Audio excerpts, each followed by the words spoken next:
Bismillahirrahmanirrahim. Assalamualaikum warahmatullahi wabarakatuh. Alhamdulillahirrahmanirrahim. Wassalatu wassalamu ala sayyidina Muhammadin wa ala alihi wa sahbihi ajma'in. Puji serta syukur marilah kita panjatkan kehadirat Allah Subhanahu wa taala. Shalawat beserta salamnya semoga terlimpah curahkan kepada junjungan kita Nabi besar Muhammad sallallahu alaihi wasallam. Tidak lupa kepada para keluarganya, para sahabatnya, dan mudah-mudahan kita selaku umatnya mendapatkan perlindungan serta maghfirah Allah Subhanahu wa taala. Amin ya rabbal alamin. Yang terhormat Bapak Kepala SD Negeri Jaya Negara, Bapak Didi Suryadi SPD, dan yang kami hormati Bapak Ibu Dewan Guru SD Negeri Jaya Negara. Alhamdulillah pada hari ini tanggal 24 Oktober 2023 kita bisa berkumpul bersama di ruangan ini dalam rangka diseminasi modul 1.4 budaya positif. Bapak dan Ibu, adapun untuk acara pada kegiatan hari ini yaitu yang pertama pembukaan, yang kedua sambutan dari Bapak Kepala Sekolah, yang ketiga pembahasan, dan terakhir penutup. Baiklah, untuk menghabiskan waktu, mari kita buka acara ini dengan pembacaan basmalah bersama-sama. Bismillahirrahmanirrahim. Untuk selanjutnya yaitu sambutan dari Bapak Kepala SD Negeri Jaya Negara kepada yang terhormat Bapak Didi Suryadi SPD, saya persilakan. Bismillahirrahmanirrahim. Assalamualaikum warahmatullahi wabarakatuh. Waalaikumsalam warahmatullahi wabarakatuh.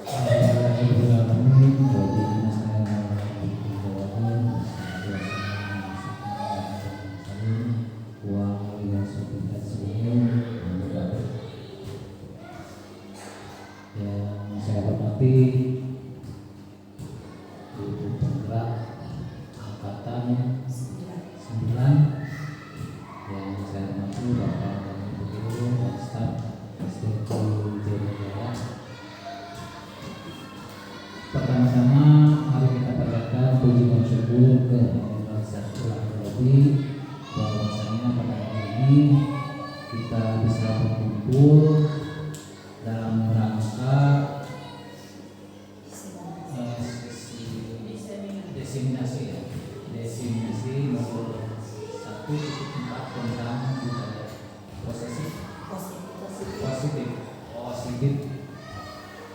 Salawat dan salam kita curahkan kepada junjungan kita Nabi besar Muhammad sallallahu alaihi wasallam, pada keluarganya, pada sahabat-sahabatnya, pada tabi'in dan kepada kita selaku muslimin. Semoga kita mendapatkan syafaat dari beliau. Amin ya rabbal alamin. Bapak dan Ibu, hari ini saya memulai demi tugas program dari guru penggerak. Dalam hari ini semoga apa yang ibu guru penggerak bergerak guru yang bisa ini, semoga program ini menjadi salah satu persyaratan atau salah satu program dalam guru penggerak tersebut. Bapak dan Ibu melihat apa itu diseminasi, itu apa sih? Yaitu penyampaian sesuatu kepada baik kelompok ataupun perorangan untuk mencapai tujuan tertentu. Nah, hal ini berkaitan dengan kurikulum merdeka, ada kaitannya. Jadi supaya hasil nanti itu diimplementasikan dalam pembelajaran, khususnya yang menyangkut kurikulum dengan kurikulum merdeka. Bapak dan Ibu, semoga apa yang nanti disampaikan kita bisa menyimak dan kita bisa melaksanakan dan menumpahkan hasil dari guru penggerak itu khususnya di SD Negeri Jayanegara umumnya untuk kepentingan pendidikan di seluruh Indonesia. Bapak dan Ibu, semoga saja nanti setelah selesainya kegiatan atau program guru penggerak ini, kita yang belum terpanggil itu ada suatu keinginan tertentu bahwa saya ingin menjadi guru penggerak. Semoga semua kita telah kita ketahui bahwa guru penggerak itu Bapak Husen ya sudah lulus, tinggal menunggu hasil dari guru penggerak tersebut. Hasilnya nanti kita akan ketahui di masa yang akan datang, dan semoga nanti guru penggerak ini yang selalu bergerak, digerakkan dan menggerakkan, mengguncang pendidikan di seluruh Indonesia. Terima kasih atas segala perhatiannya. Mohon maaf atas segala kekurangannya. Assalamualaikum warahmatullahi wabarakatuh.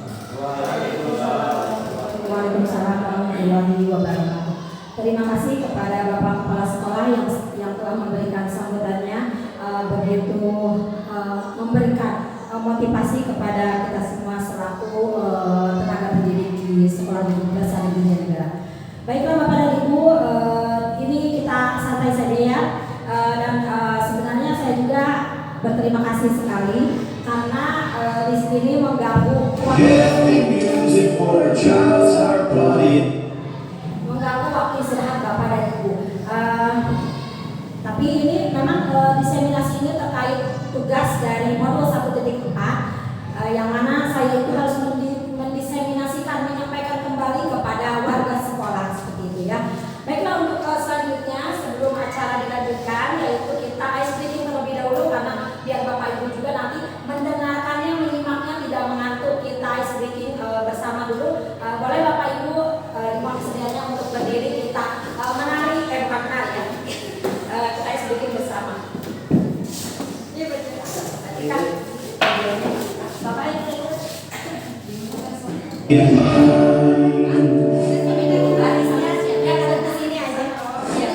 Sam Sam from the CD Action Fun Dance by the Learning Station.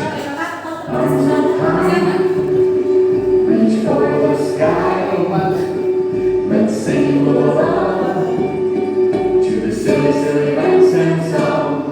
All around Sam Sam, all around Sam Sam, all around Sam Sam, all around Sam Sam.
Tujuan pendidikan di sini menurut Ki Hajar Dewantara, tujuan pendidikan adalah menuntun segala kodrat yang ada pada anak-anak agar mereka dapat mencapai keselamatan dan kebahagiaan yang setinggi-tingginya, baik sebagai manusia maupun sebagai anggota masyarakat. Oleh sebab itu, pendidik itu hanya dapat menuntun tumbuh dan hidupnya kekuatan kodrat yang ada pada anak-anak agar dapat memperbaiki lakunya, bukan dasarnya, hidup dan tumbuhnya kekuatan kodrat anak. Jadi Bapak dan Ibu, menurut Ki Hajar Dewantara, tujuan pendidikan itu kita itu hanya menuntun. Kita itu tidak punya hak untuk menuntut anak supaya bisa, gitu ya. Karena anak itu sudah memiliki kodratnya masing-masing. Ada kodrat alam dan kodrat zaman. Jadi kalau menurut Ki Hajar Dewantara itu, anak itu bukan seperti kertas kosong, melainkan seperti sudah memiliki garis samar-samar atau garis tipis, gitu ya. Kita itu selaku guru hanya menebalkan garisan atau coretan tersebut.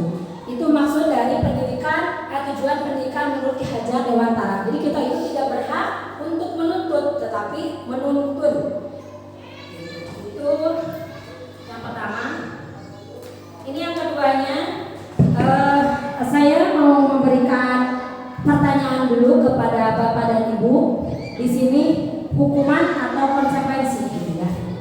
Nanti di slide berikutnya kita akan pelajari jawaban-jawabannya. Sekarang Bapak dan Ibu boleh mengacungkan tangan. Untuk nomor 1, lari mengelilingi lapangan basket 2 kali karena terlambat hadir di sekolah.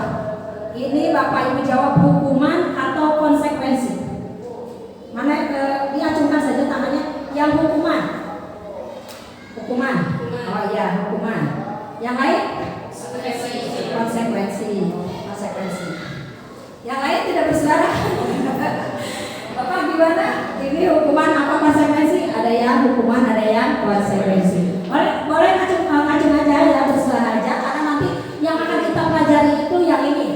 Membersihkan coretan yang dibuatnya di meja tulis. Jadi si anak itu membersihkan coretan-coretan yang dia lakukan dia lakukan sendiri. Jadi dibersihkan sendiri gitu. Kira-kira itu hukuman atau konsekuensi?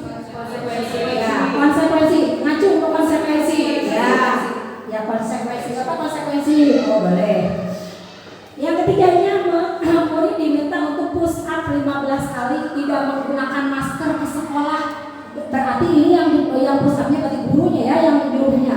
Ya, murid diminta untuk push up 15 kali, ya tidak menggunakan masker ke sekolah. Hukuman apa konsekuensi? Hukuman. Oh ya boleh. Hukuman yang ngacung hukuman. Oh iya, ternyata banyak Bapak juga bersuara hukuman. Berjemur di lapangan basket pukul 12 siang. Menggantikan kertas tugas teman yang telah dicoret-coret. Konsekuensi. Ya, konsekuensi. Yang selanjutnya, berjemur di lapangan basket pukul 12 siang karena mengobrol dengan teman. Hukuman. Ya, murid diminta bertelanjang, bukan bertelanjang bajunya ya, bertelanjang kaki sepanjang hari karena tidak menggunakan sepatu warna hitam sesuai peraturan sekolah. Ya, hukuman katanya ya. Gak ada yang berpendapat konsekuensi? Gak ada. Berdiri di depan kelas sambil mengangkat kaki 1 karena tidak bisa menjawab pertanyaan. Hukuman apa konsekuensi? Konsekuensi. Ya. Boleh berdiri. Boleh acungkan tangannya. Konsekuensi. Oh iya, berarti yang itu yang lainnya hukuman. Oke, terima kasih Bapak dan Ibu. Nanti kita akan temukan jawabannya ya di slide berikutnya. Nah, di sini yang pertama yang akan saya sampaikan juga yaitu terkait dengan budaya positif. Budaya positif di sekolah itu yaitu nilai dan kebiasaan di sekolah yang berpihak pada murid agar mereka dapat berkembang menjadi pribadi yang kritis, penuh hormat dan bertanggung jawab sesuai dengan profil pelajar Pancasila. Ada berapa Bapak dan Ibu? Ya ada 6 di profil pelajar Pancasila. Yang pertama Berkebinekaan yang pertama, berketuhanan yang Maha Esa, dan yang kedua, berkebinekaan global, ya mandiri, gotong royong, kreatif dan ya. Oke. Selanjutnya konsep utama budaya positif yang akan dipelajari di sini yaitu yang pertama perubahan paradigma belajar, disiplin positif, yang ketiga kebutuhan dasar manusia, yang keempat motivasi perilaku manusia, yang kelima restitusi atau posisi kontrol guru, yang keenam keyakinan kelas, dan yang terakhir segitiga restitusi. Baik Bapak dan Ibu, dari semua materi yang akan kita bahas, mana yang paling menarik menurut Bapak Ibu? Materi yang mana? Apakah keyakinan kelas, restitusi, atau segitiga restitusi, atau yang mana kira-kira yang paling menarik? Ya, segitiga restitusi. Apa Bapak Ibu sudah menerapkannya? Belum. Atau sudah mendengar namanya? Ya, sudah terbiasa ya mendengar namanya, tetapi mungkin ini sebenarnya kita sudah mempraktekannya ya Bapak. Tapi kita itu nggak tahu di tahapan mana kita sudah mempraktekannya. Nanti kita akan praktek. Oke, selanjutnya kita akan memulai dengan perubahan paradigma belajar. Dalam membangun budaya positif sekolah dapat menyediakan lingkungan yang positif, aman, dan nyaman agar siswa mampu berpikir, bertindak, dan mencipta dengan merdeka mandiri dan bertanggung jawab. Jadi tetap ya, lingkungan yang aman dan nyaman itu mendukung murid untuk mampu berpikir, bertindak, dan mencipta dengan merdeka mandiri dan bertanggung jawab. Selanjutnya disiplin sangat berkaitan dengan kontrol guru terhadap siswa. Nah ini ada permainan Bapak dan Ibu. Jadi sekarang berhadapan-hadapan berpasang-pasangan mencari pasangannya masing-masing. Ada yang coba ya? Oh iya, boleh. Oh bagus. Kakak. Ya, Bapak boleh kita coba permainan ini. Permainan cobalah buka. Kita ini melupakan tangan. Anda ada teman Anda akan melakukan kegiatan cobalah buka. Ya. Anda adalah tugas Anda adalah mengepalkan salah satu tangan Anda, dan ibu bapak bayangkan ibu bapak memegang sesuatu yang berharga ya di dalam kepalan tangan ibu bapak. Ya, ibu bapak perlu menjaga benda tersebut sekuat tenaga. Ya, kita bayangkan apakah itu cincin atau misalnya apa ya sesuatu berharga apa saya kira-kira apa? Uang berapa itu berharga? 100.000. Oh iya. Atau mungkin hati?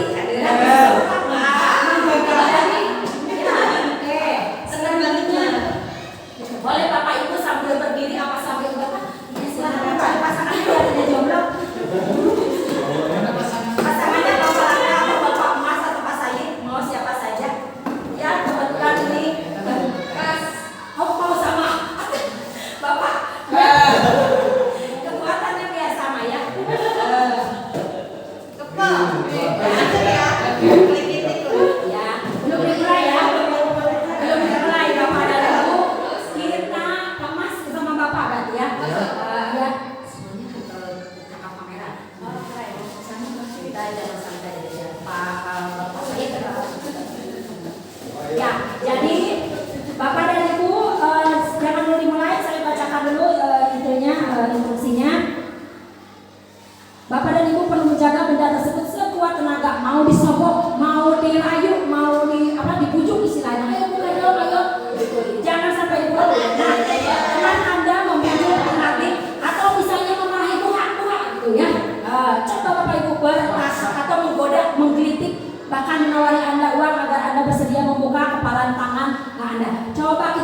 Ilusi bahwa kritik dan membuat orang merasa bersalah dapat menguatkan karakter. Dan ilusi bahwa orang dewasa memiliki hak untuk memaksa. Betul apa tidak? Betul. Ya, seperti itu ya. Orang dewasa itu memiliki hak untuk memaksa katanya. Oke. Disiplin positif. Apa makna disiplin? Boleh saya minta bantuannya Pak Said untuk membacakan makna disiplin? Boleh gitu Pak. Jadi Disiplin. baik. Jadi untuk makna disiplin di sini ada beberapa poin. Itu yang pertama berasal dari bahasa Latin disciplina yang artinya belajar. Makna yang poin kedua yaitu makna asal dari kata ini berkonotasi dengan disiplin diri dari murid-murid Socrates dan Plato. Socrates dan Plato. Dan poin ketiga di sini ada disiplin diri membuat orang menggali potensinya menuju sebuah tujuan apa yang dihargai. Dan untuk poin terakhir yaitu namun dalam budaya kita makna kata disiplin telah berubah menjadi sesuatu yang dilakukan seseorang pada orang lain untuk mendapatkan kepatuhan. Kecenderungan umum adalah menghubungkan kata disiplin dengan ketidaknyamanan, bukan dengan apa yang kita hargai atau pencapaian suatu tujuan mulia. Iya. Terima kasih Pak Said, luar biasa sudah memaparkan makna kata disiplin ya. Oke, Bapak dan Ibu, kita lanjutkan ke masih tentang disiplin. Disiplin adalah memerintah diri sendiri dalam mengontrol dan menguasai diri untuk memilih tindakan yang mengacu pada nilai-nilai yang kita hargai dengan penuh tanggung jawab tanpa terperintah orang lain. Nilai-nilai yang kita hargai adalah nilai kebajikan, sifat positif manusia yang merupakan tujuan mulia yang ingin dicapai setiap individu, yaitu nilai-nilai dalam profil pelajar Pancasila. Ya, ini adalah kebutuhan dasar manusia. Realitas atau kebutuhan setiap orang itu berbeda. Kita harus berusaha memahami pandangan orang lain tentang dunia. Setiap orang memiliki gambaran yang berbeda. Yang pertama yaitu cinta kasih. Betul apa betul Bu? Betul. Ya, cinta kasih atau diterima. Yang kedua penguasaan. Yang ketiga kesenangan. Dan yang keempat kebebasan. Oh maaf, satu lagi yang tengahnya belum.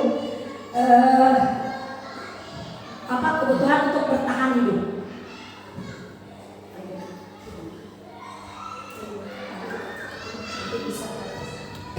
Ya, di sini ada contoh kasus Ibu Ella, guru kelas 6 ini sepertinya saya minta bantuan mungkin Ibu Guru Gunung untuk membacakan kasisnya.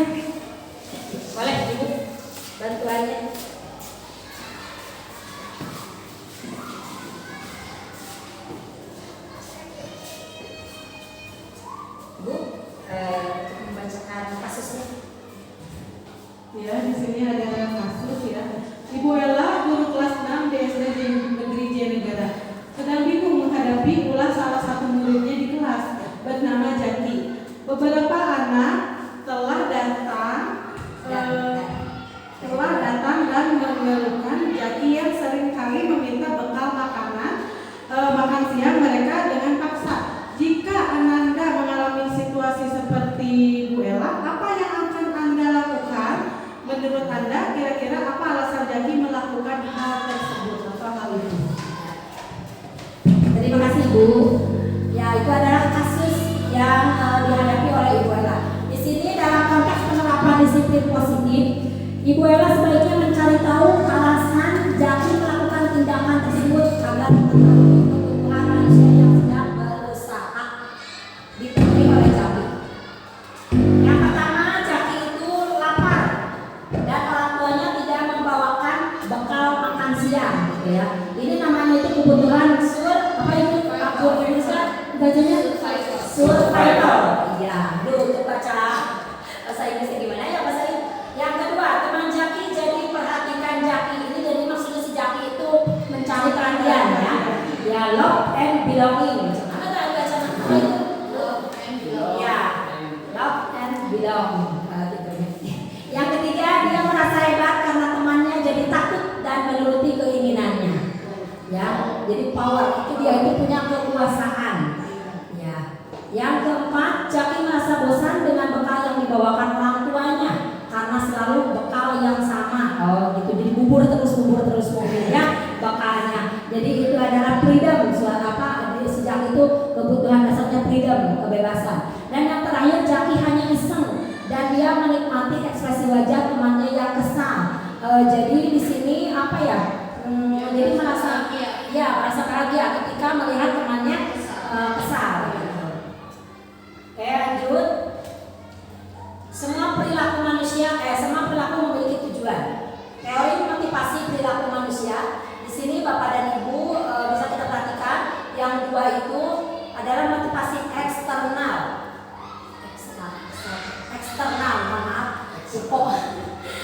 Satu, untuk menghindari ketidaknyamanan atau hukuman. Apa yang akan terjadi apabila saya tidak melakukannya?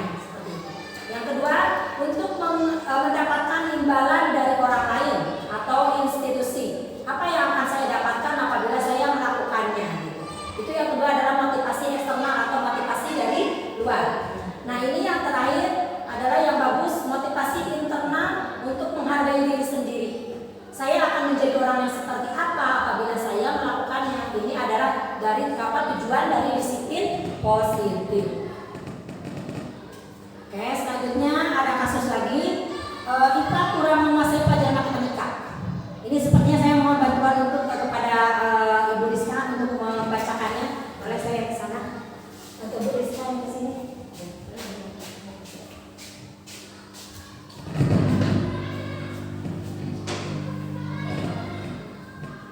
Iva kurang menguasai pelajaran matematika sehingga pada saat pelajaran tersebut berlangsung dia lebih banyak berdiam diri atau menggambar di buku pelajarannya.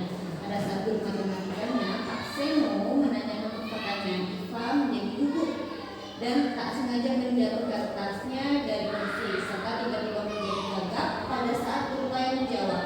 Seluruh kelas pun tertawa melihat perilaku Iva yang berbicara tergagap dan terkejut tersebut. Pak Seno pada saat itu membiarkan teman-teman Iva menertawakan Iva yang tergagap dan malu luar biasa. Malahan minta Iva untuk maju ke depan dan berdiri di depan kelas sambil menunjuk hidungnya karena tidak bisa menjawab pertanyaan Pak Seno. Kelas makin gaduh dan anak-anak pun tertawa melihat Iva di depan kelas memegang ujung hidungnya. Apakah Anda setuju dengan tindakan Pak Seno terhadap Iva? Mengapa? Menurut Anda, tindakan Pak Seno terhadap Iva adalah sebuah hukuman atau konsekuensi?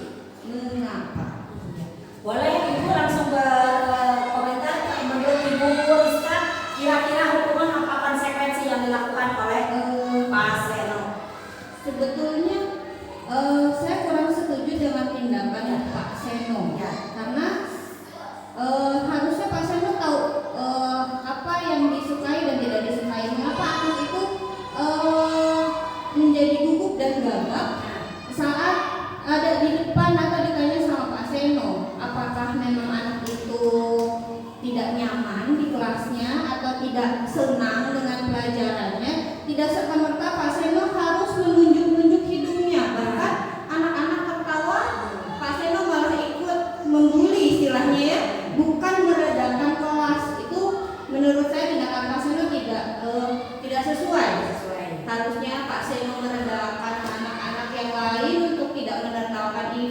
bertanya kepada Iva kenapa bisa gugup, gagap sampai berjatuhan barang-barang yang ada di dalam tasnya. Itu sebuah hukuman atau konsekuensi menurut saya sebetulnya karena Iva tidak mendengarkan itu konsekuensi, tapi tidak serta-merta harus ditunjuk hidungnya di depan kelas gitu loh maksudnya ya, sama gurunya. Sedangkan dia saat itu sedang ditertawakan oleh teman-temannya. Alangkah malu diri Iva di kemudian harinya gitu. Mentalnya akan down. Nah, dan bisa jadi Iva malah tidak akan sama sekali suka dengan pelajaran matematika gitu, menurut saya. Oke, terima kasih Ibu Rizka, luar biasa. Boleh kasih tepuk tangan? Ya, memang benar ya disampaikan Ibu Rizka itu perilaku guru itu tidak pantas melakukan siswanya seperti itu ya. Dan itu mungkin maksudnya kalau tadi Ibu Rizka berpendapat bahwa Iva memang tidak mendengarkan pelajaran itu termasuknya konsekuensi kan ya. Tetapi tidak serta-merta pasti harus melakukan seperti itu ya. Baik, kita lanjutkan. Nah, yang tadi jawabannya di sini dari pertanyaan awal yang tadi kita akan buka. Kita akan ulangi lagi. Lari mengelilingi lapangan basket 2 kali terlambat hadir di sekolah. Apakah hukuman ataukah konsekuensi? Jadi sekarang jawabannya dikunci. Ayo, boleh berpendapat, boleh acungkan tangan yang hukuman. Hukuman. Pak Said? Konsekuensi. Oke, langsung dibuka ya dari jawabannya ya. 3, 2, 1. Lari mengelilingi lapangan basket 2 kali karena terlambat hadir di sekolah. Nah, jawabannya adalah hukuman. Oke, tidak apa-apa. Lanjut lagi, masih ada latihan berikutnya. Membersihkan coretan yang dibuatnya di meja tulis. Konsekuensi. Acungkan tangannya yang konsekuensi. Oke, semuanya konsekuensi. Boleh. Ya, jawabannya adalah konsekuensi. Lanjut, pertanyaan yang ketiga. Murid diminta untuk push up 15 kali karena tidak menggunakan masker ke sekolah. Apa itu? Hukuman. Semuanya hukuman? Ya. Ternyata konsekuensi. Bukan itu yang kertas. Oh iya ya. Nah ini. Oh iya. Hukuman. Ya betul. Oke. Luar biasa Bapak Ibu itu sudah bisa membedakan antara hukuman dan konsekuensi. Yang tadi udah ketahuan jawabannya ya Bapak Ibu. Oke. Apa ini jawabannya? Menggantikan kertas. Iya, konsekuensi. Lanjut lagi. Masih ada mungkin berjemur di lapangan basket pukul 12 siang karena ngobrol dengan teman. Ya, jawabannya adalah hukuman. Oke, luar biasa. Oke. Selanjutnya adalah posisi kontrol seorang guru. Bapak dan Ibu ini sebenarnya sudah pernah mendengar bahwa guru itu ada yang memiliki kontrol penghukum. Dia itu berperan apa ya? Dia kontrolnya itu sebagai kontrol ya Pak Mas. Pakai R, kontrol. Penghukum ya. Penghukum. Ini Bapak dan Ibu yang sebenarnya jujur saya pribadi itu masih sebelumnya masih menggunakan ini. Saya itu masih kontrolnya itu masih penghukum gitu ya. Dan di sini mungkin saya juga masih pemantau bisa. Jadi penghukum ada juga pembuat merasa bersalah. Jadi ketika anak melakukan kesalahan itu langsung kita menghakimi yang seperti itu, sehingga anak itu merasa oh saya itu memang disalahin, salah aja gitu. Terus yang ketiga yaitu kontrolnya itu sebagai teman. Artinya apa? Jadi di sini guru itu dengan murid itu kedekatannya itu berdekat apa ya? Seperti tidak ada batasan gitu ya. Memang ada bagusnya tapi ada negatifnya juga. Yang keempat yaitu sebagai pemantau. Dan yang terakhir adalah sebagai manajer. Dari semua posisi kontrol seorang guru dari kelima ini yang tepat adalah yang seharusnya kita lakukan adalah sebagai manajer gitu ya. Yang semuanya itu ada efek negatifnya. Oke, di sini pernyataan-pernyataan siapa saja yang mengatakannya seperti ini. Orang yang guru yang memiliki kontrol pembuat orang merasa bersalah. Coba boleh dibacakan Bapak Salini. Thomas, boleh maju.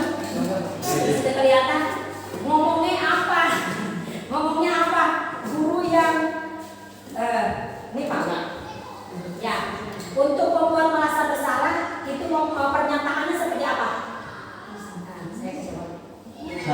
Saya kecewa sekali dengan kamu.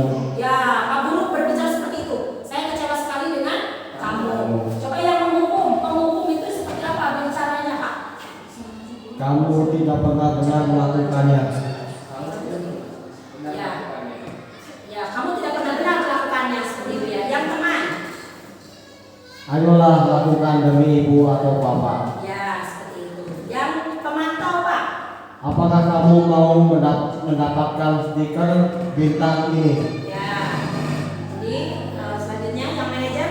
Bagaimana kamu bisa menyelesaikan masalah ini? Ya, terima kasih Bapak sudah menyampaikan pernyataan posisi kontrol seorang guru.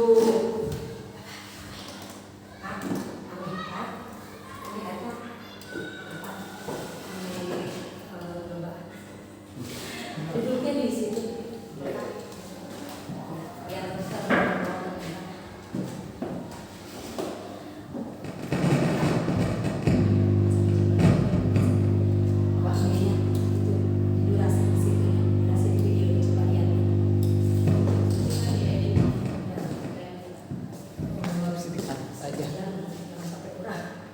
Keyakinan kelas ya. Selanjutnya keyakinan kelas. Ini Bu sudah terbiasa ya Bu ya. Kita berbicara tentang keyakinan kelas. Adalah nilai-nilai kebajikan atau prinsip-prinsip universal yang disepakati bersama secara universal, lepas dari perbedaan agama, suku, negara, dan bahasa. Di sini menurut dosen, suatu keyakinan akan lebih memotivasi seseorang ini dalam intrinsik seseorang dari dalam atau intrinsik, seseorang akan lebih bersemangat untuk menjalankan keyakinannya daripada hanya sekedar mengikuti peraturan. Ini Bapak dan Ibu, ada peraturan kelas. Peraturan kelas nanti lingkupnya itu lebih besar lagi adalah keyakinan kelas. Dari keyakinan kelas akan menimbulkan lingkungan yang positif dan akan tercipta budaya positif. Bapak dan Ibu, ini untuk posisi kontrol guru. Peraturan selalu kembalikan buku ke tempatnya. Keyakinan kelas atau nilai kebajikan yang ditujunya apa? Tanggung jawab ya. Jadi kalau ada peraturan kata-katanya seperti ini, dilarang mengganggu orang lain. Jadi keyakinan kelasnya apa itu? Menghormati orang lain dan diri sendiri. Hadir di sekolah 15 menit sebelum pembelajaran dimulai. Keyakinan kelasnya menghormati orang lain, komitmen dan tujuan berkomitmen. Dilarang melakukan kekerasan. Ini adalah kesempatan menghormati orang lain. Bergantian atau menunggu giliran. Apa Ibu? Menghormati orang lain atau kesabaran. Itu jadi beda ya, antara peraturan dan keyakinan kelas itu berbeda. Pembentukan keyakinan kelas. Yang pertama, keyakinan kelas bersifat lebih abstrak daripada peraturan yang lebih rinci dan konkret. Jadi Bapak Ibu, sekarang itu peraturan kelas itu hampir tidak ada karena tergantikan dengan keyakinan kelas. Keyakinan kelas itu berupa pernyataan universal. Pernyataan keyakinan kelas dibuat dalam bentuk positif. Keyakinan kelas hendaknya tidak terlalu banyak sehingga mudah diingat dan dipahami. Keyakinan kelas sebaiknya sesuatu yang dapat diterapkan di lingkungan tersebut dan semua warga kelas ikut berkontribusi dalam pembuatan keyakinan kelas lewat kegiatan curah pendapat dan bersedia meninjau kembali keyakinan kelas dari waktu ke waktu. Dan ini yang terakhir adalah segitiga restitusi. Bapak dan Ibu sudah biasa mendengar segitiga restitusi ya? Restitusi adalah proses menciptakan kondisi bagi murid untuk memperbaiki kesalahan mereka sehingga mereka bisa kembali kepada kelompok mereka dengan karakter yang lebih kuat. Ini menurut dosen. Restitusi itu membantu murid menjadi lebih memiliki tujuan, disiplin positif dan memulihkan dirinya setelah berbuat salah. Restitusi bukan untuk menebus kesalahan, namun untuk belajar dari kesalahan. Nah, ini Bapak dan Ibu ada langkah-langkahnya segitiga restitusi itu. Yang pertama ada menstabilkan identitas, yang kedua memvalidasi tindakan yang salah, dan terakhir menanyakan keyakinan.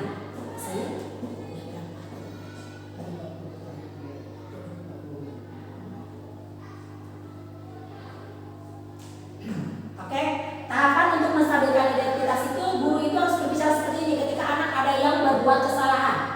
Berbuat salah tidak ada manusia yang sempurna. Saya juga pernah melakukan kesalahan seperti itu. Kita bisa menyelesaikan ini. Bapak, Ibu tidak tertarik mencari siapa yang salah, tetapi Bapak dan Ibu ingin mencari solusi dari permasalahan ini. Kamu berhak merasa begitu. Apakah kamu sedang menjadi teman yang baik buat dirimu sendiri? Tuh, tahapan yang kedua yaitu validasi tindakan yang salah. Setelah itu guru itu bicara seperti ini. Padahal kamu bisa melakukannya yang lebih buruk dari ini ya. Kamu pasti punya alasan mengapa melakukan hal itu. Jadi setelah anak diakui, setiap manusia itu tidak ada yang sempurna. Jadi guru itu nanti di validasi tindakan yang salah berbicara. Yang mengetahui alasannya, kamu pasti punya alasan mengapa melakukan hal itu. Gitu. Kamu patut bangga pada dirimu sendiri karena kamu telah melindungi sesuatu yang penting buatmu. Kamu boleh mempertahankan sikap itu, tapi kamu harus menambahkan sikap yang baru. Dan yang terakhir Bapak dan Ibu ini adalah menanyakan keyakinan. Setelah anak berbicara alasannya kenapa dia melakukan kesalahan, alasannya apa? Karena setiap perbuatan itu memiliki tujuan gitu ya. Menanyakan keyakinan apa yang kita percaya sebagai kelas atau keluarga. Apa nilai-nilai umum yang kita telah sepakati. Jadi kita nanya ke anak itu sebenarnya kalau ini itu bahasanya formal, tapi kita lebih enak menyampaikan ke anak itu dengan bahasa yang sesuai dengan karakteristik peserta didik berarti ya. Jadi gini, apakah kamu masih ingat? Jadi bahasanya bisa diganti. Kalau ini bahasanya terlalu baku. Apakah kamu masih ingat tentang keyakinan kelas yang sudah kita buat? Gitu. Nah, ini ada contoh kasus pada hari Selasa jam pelajaran pertama siswa sedang mengerjakan latihan soal. Di sini peserta didik bernama Amanah Fadilah Saukia tertunduk. Ini kejadiannya di kelas 6 di kelas saya. Saya pikir dia tertidur. Lalu saya menghampirinya. Ternyata Amanah sedang makan di dalam kelas pada saat jam pelajaran berlangsung. Jadi Bapak Ibu kita lihat contoh kasusnya.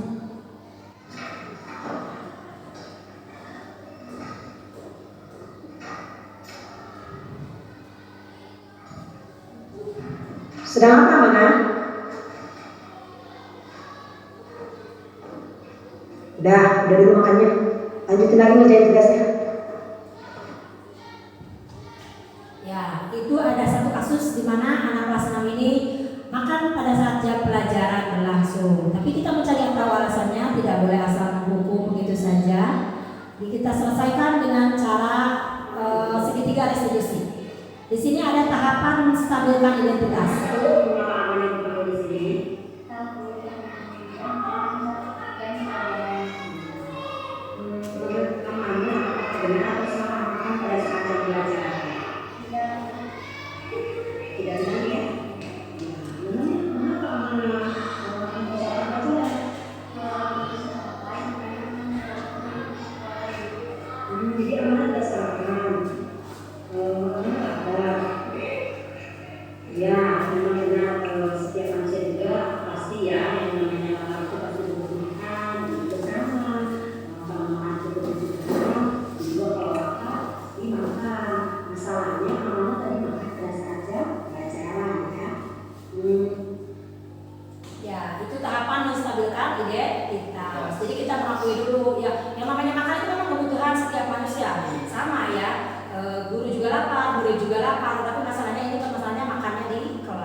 Jadi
Kamis pagi jam pertama di kelas 6 pada pelajaran PABP, seorang peserta didik bernama Aulia Sipa terlambat datang ke sekolah. Sipa datang terlambat ke sekolah dan terlambat belajar pendidikan agama dan budi pekerti.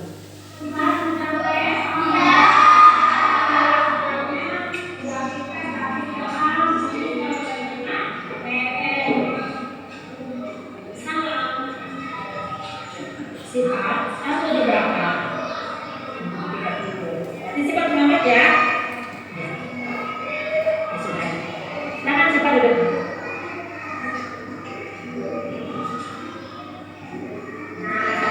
Jadi kalau Yang pertama ini menstabilkan identitas. kita tahu kenapa ibu kami Sipa kesini. Datangnya ke sekolah jam kita masuk sekolah di berapa? 7.30. Tadi Sipa datang di berapa? Nah, berarti maksudnya Sipa kesiangan ya. Oke, sebenarnya di sini itu tidak akan mencari kesalahan ya. Tidak akan mencari siapa yang salah karena setiap manusia juga memang melakukan kesalahan ya. Itu sama dengan melakukan kesalahan dan yang namanya salah itu siapa? Nah, di sini ibu pengen tahu mengapa alasan Sipa sampai datang ke sekolah. Kesiangan. Kenapa Sipa kesiangan?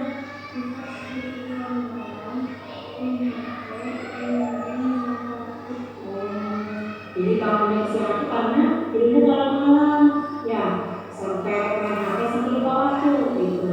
Oke, nah Sipa di sini ibu mau tanya, kira-kira dengan Sipa datang terlambat, apakah Sipa sudah memenuhi keyakinan Sipa? Nah, ada keyakinan Sipa? Sipa Satu lagi Bapak dan Ibu, tahapannya yaitu menanyakan keyakinan. Nah, ada keyakinan Sipa? Sipa masih ingat keyakinan apa saja yang sudah dibuat? Apa saja? Nomor 1 ya.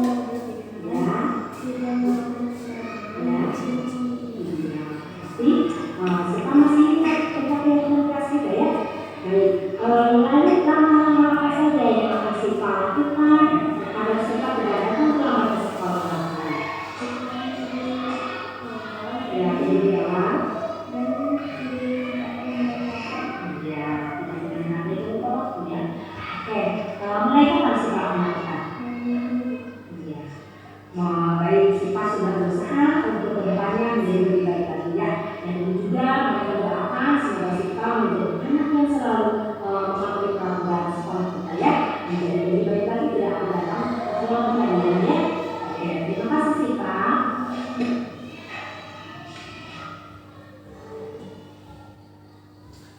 Baik Bapak dan Ibu, materi sudah tersampaikan semuanya. Saya mengucapkan banyak terima kasih kepada Bapak dan Ibu yang sudah mau berkolaborasi, menyempatkan waktunya untuk mengikuti diseminasi terkait dengan budaya positif ya. Mungkin ada yang perlu disampaikan dari Bapak dan Ibu?